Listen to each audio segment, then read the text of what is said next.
ಇದೆ ಮ್ಯಾಮ್. ಹೇಳಿ. So here love treatment ಬಂದಿದ್ದೀರಾ, ಹೇಳಿ ನಿಮ್ಮ ಎಕ್ಸ್ಪೀರಿಯನ್ಸ್ ಶೇರ್ ಮಾಡಿ. ನಾನು ಸಂಧ್ಯಾ ಸುರೇಶ್ ಅಂತ ಮೈಸೂರಿನಿಂದ. ನಾನೊಂದು 14 ಇಯರ್ಸಿಂದ ನಾನು ಮತ್ತು ವಾಣಿ ಪರಿಚಯ. ಆವಾಗಿಂದ ನಾನೊಂದು 5-6 ಇಯರ್ಸಿಂದ ಈ ಒಂದು ಇಯರ್ ಸ್ಯಾಗಿಂಗ್ ತುಂಬಾ ಆಗಿತ್ತು ನನಗೆ. ಸೊ ಅದು ಇಯರ್ ಲೂಪ್ಸ್ ಟ್ರೀಟ್ಮೆಂಟ್ನ ಸರ್ಚ್ ಮಾಡ್ತಿದ್ದೆ. ವಾಣಿ ಅವ್ರ ಇನ್ಸ್ಟಾ ಮತ್ತು ಅವರ ಒಂದು ವಾಟ್ಸಪ್ ಸ್ಟೇಟಸಲ್ಲಿ ಹಾಕ್ಕೊಂಡಾಗ ನೋಡಿಬಿಟ್ಟು ಕೇಳಿ ಖುಷಿಯಾಗಿ ಕೇಳಿ ಬಂದು 2 months ಬ್ಯಾಕ್ ಈ ಟ್ರೀಟ್ಮೆಂಟ್ ತೊಗೊಂಡಿದ್ದು. January 10th ತೊಗೊಂಡಿದ್ದು.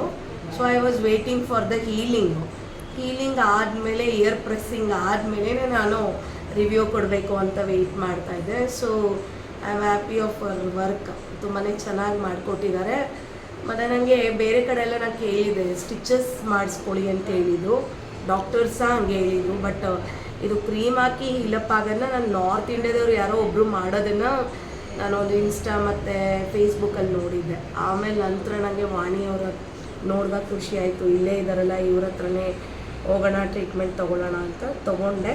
So I am happy about our work. ಚೆನ್ನಾಗಾಗಿದೆ, ಹೀಲು ಆಗಿದೆ. ಇವತ್ತು ಪ್ರೆಸ್ಸಿಂಗ್ ಮಾಡಿಸ್ಕೊಂಡಿದ್ದೀನಿ ಆಫ್ಟರ್ 2 months. ನಿಯರ್ ಬೈ 3 monthsಲ್ಲಿ ಇದ್ದೀನಿ ನಾನು. ಆಲ್ಮೋಸ್ಟ್ ಮೈಸೂರಿಂದ ಬಂದಿರೋದು ಥರ್ಡ್ ಟೈಮ್ ಥರ್ಡ್ ವಿಸಿಟ್ ಇದು. ಸೊ 2 time 2 ಸಿಟ್ಟಿಂಗ್ ಆಗಿತ್ತು. ಬರೀ ಇಯರ್ ಪ್ರೆಸ್ಸಿಂಗ್ ಒಂದು ಬಾಕಿ ಇತ್ತು. ನಾನು ಲೂಪ್ಸು ಅವ್ರ ಹತ್ರನೇ ಫಿನಿಶಿಂಗ್ ಮಾಡಿಸ್ಕೊಂಡಿದ್ದೆ, ಪ್ರೆಸ್ಸಿಂಗು ಅವ್ರ ಹತ್ರನೇ ಆಗಲಿ ಅಂತ. ಸೊ ಪ್ರೆಸ್ಸಿಂಗ್ ಅವ್ರ ಹತ್ರನೇ ಮಾಡಿಸ್ಕೊಂಡಿದ್ದೀನಿ. Thank you Vani, thank you for your service. ಕಸ್ಟಮರ್ಸ್ಗೆ ಏನು ಹೇಳಕ್ಕೆ ಇಷ್ಟಪಡ್ತೀರಾ ಮೇಡಮ್? ಅಂದರೆ ಬಂದು ಮಾಡಿಸ್ಕೊಂಡು ಹೋಗಿ, ಯಾಕಂದರೆ ಕೆಲವೊಂದು ಕಡೆ ಸ್ಟಿಚಸ್ ಮಾಡ್ತೀವಿ ಅಂತ ಹೇಳ್ತಾರೆ. ಸೊ ಸ್ಟಿಚಸ್ಗಿಂತ ಇದು ವರ್ತ್ಫುಲ್ಲು. ಮತ್ತು ಒಂದು 1-2 monthsಲ್ಲೇ ನೀವು ವಿತಿನ್ 2 monthsಲ್ಲೇ ಇಯರ್ ಸ್ಟಡ್ಸ್ಗಳನ್ನ ಹಾಕೊಂಡು